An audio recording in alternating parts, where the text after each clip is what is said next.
why we are in Vegas, right? Huh? Oh, This is yeah. why we are in Vegas. Yeah, that's why we're in Vegas. No more snow, no Did more you cold. you lived in Detroit? Yeah.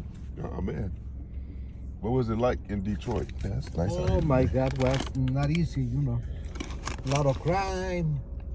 Well, crime is crime too. The city was really bad when I lived there. But you know Detroit stock right now. I mean, stock in Detroit Ford Motors is $13. Yeah. That's a good buy. Exactly.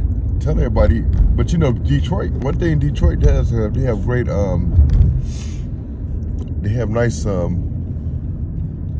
You know, them homes are built real good, so you can buy them and fix them up real good. Exactly. The big homes. You lived in Detroit. How long you lived in Detroit? I lived from 91 to 98. Damn. What you go up to Detroit for? Life. Life?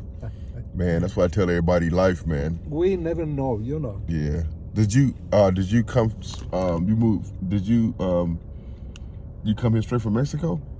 I was in El Paso, Texas. Okay. And then was 91. Uh-huh.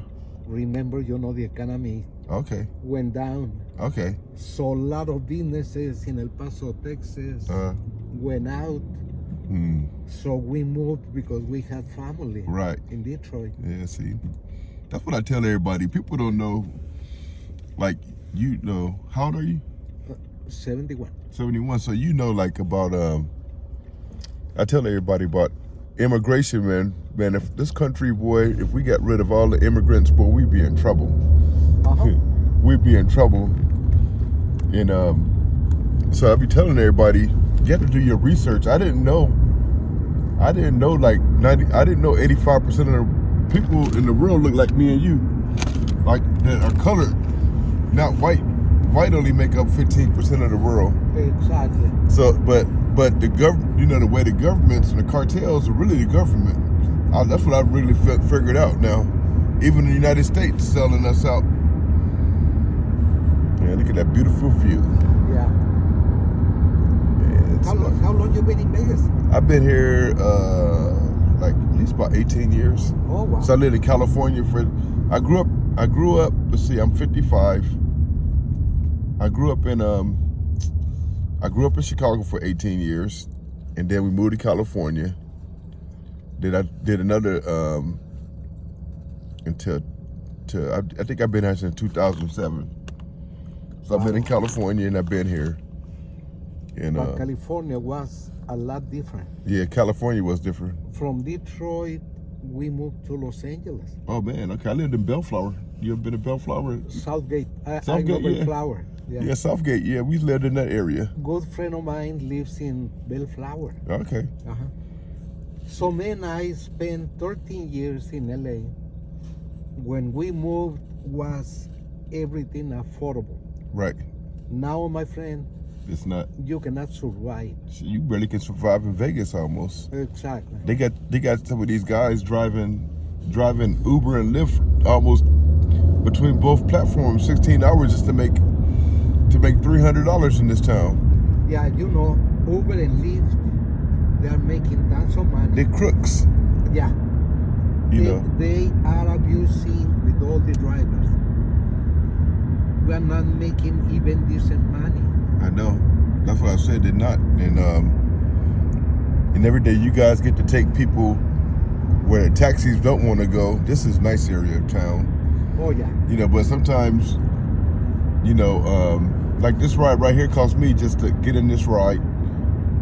It cost me just to go less than, I don't know, maybe 7 miles. Maybe, I don't know. You can tell me, but I paid $17 for this ride because I guess it's kind of up right now. This time in the morning since schools are coming in and everything. Yeah. They're charging, and so that means you only get $7, $8 off this ride. That's crazy. There was a problem this morning.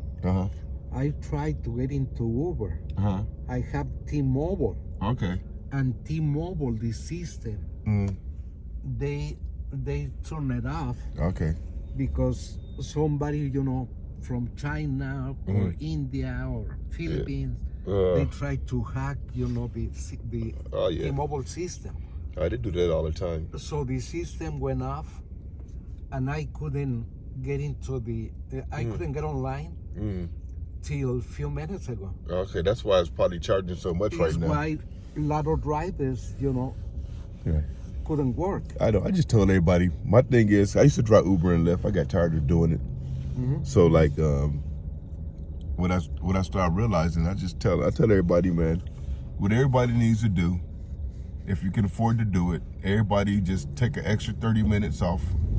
Take an extra 30-minute break, because some drivers are driving like, especially like not even like people like me and you. You're not scared to talk to people, but man, they got some drivers out here, man, like third world country drivers that scared to talk, just scared to talk to people. Man,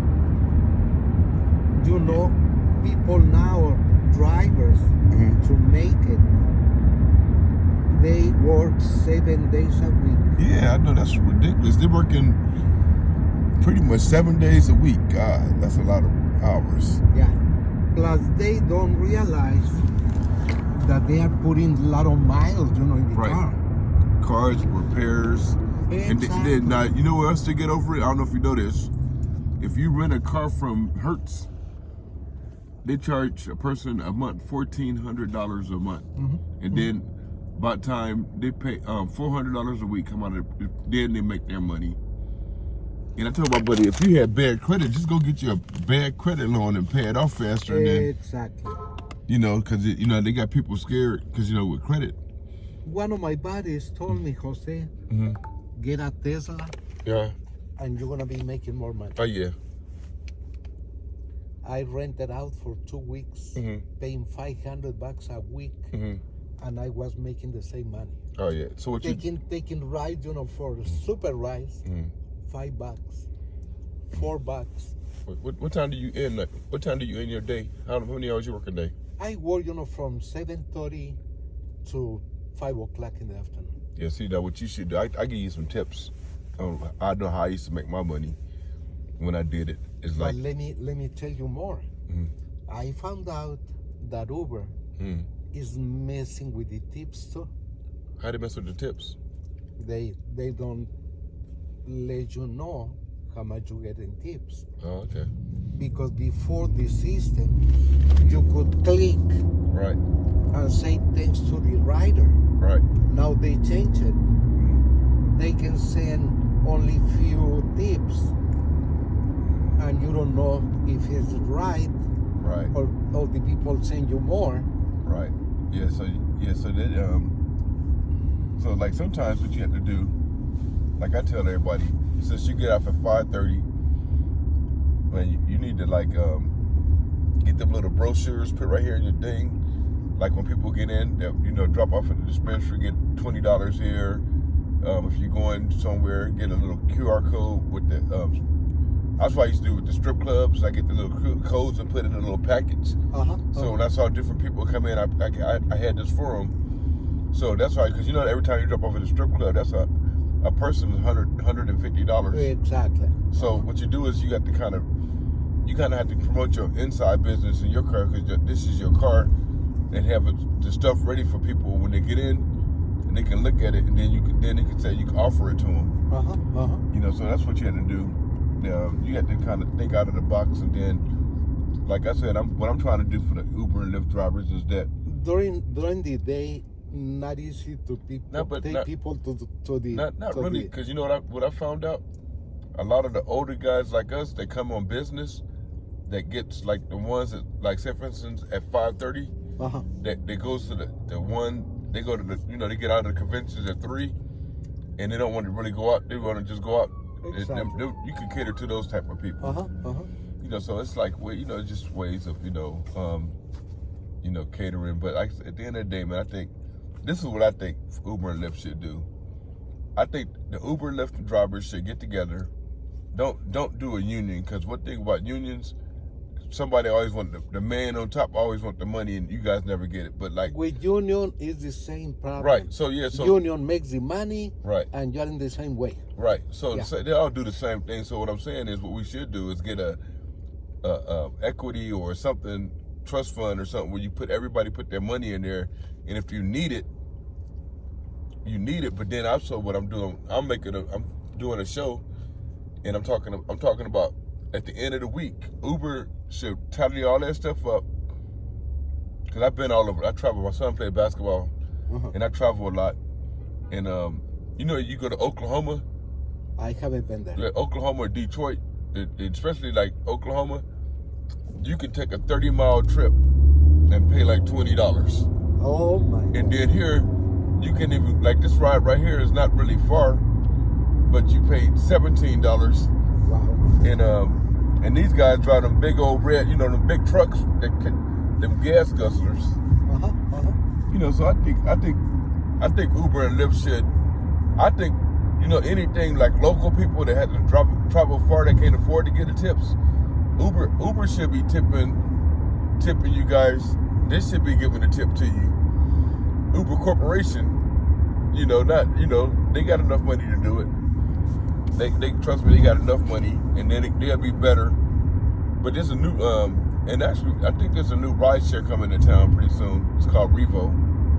But need somebody to put these guys in check. Because these Uber and Lyft getting just versus the taxi. You got anybody drive taxis? It's probably getting almost as worse. Yeah. So everybody's making off the driver and off the immigrants. Because like when I get in the car, like, and I take it, you know, lease.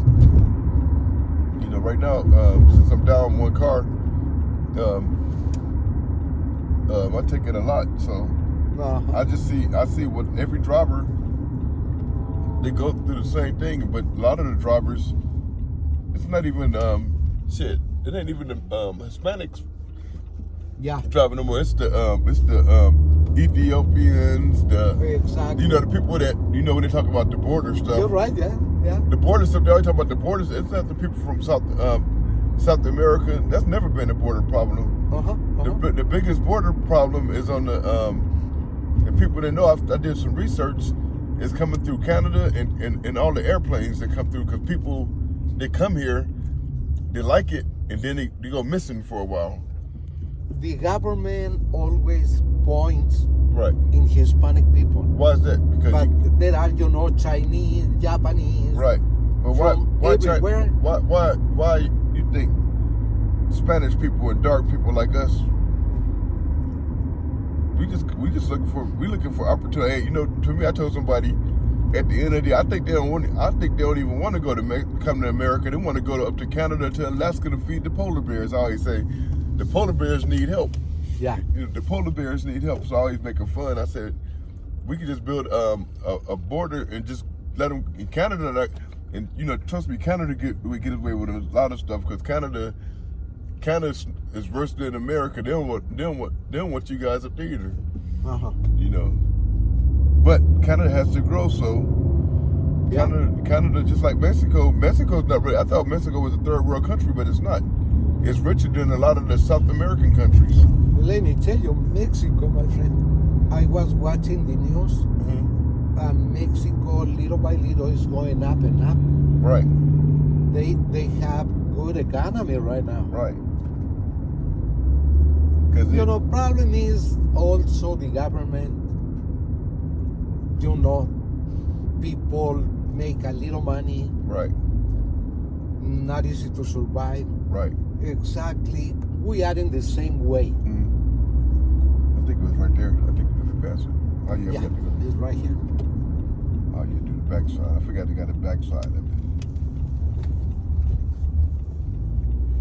Yeah, that's crazy, man. But thanks for sharing your knowledge, man. No, thank you so much, my friend. I'm glad. And then, like I said, I never record. I just record your arm, and I just share this with the people, man. That sometimes get better. You guys, independent drivers, independent drivers, and they treat you guys like. I think if everybody said we're gonna cut, like if 30 people said we're gonna start late today. Well, I wonder what happened with Uber and Lyft. If everybody just took a 30-minute break. Exactly. That's all you do. Yeah. Okay, it's gonna be here, right? Yeah, right here. Yeah, right there. Okay, my friend. Thank you, man. So palm trees, man. Okay, amigo. Hey, have a beautiful day. Okay, and remember, you can follow this on We All Win Las Vegas. Yes, sir. Yes, sir. The party, the people. How many rides you got today?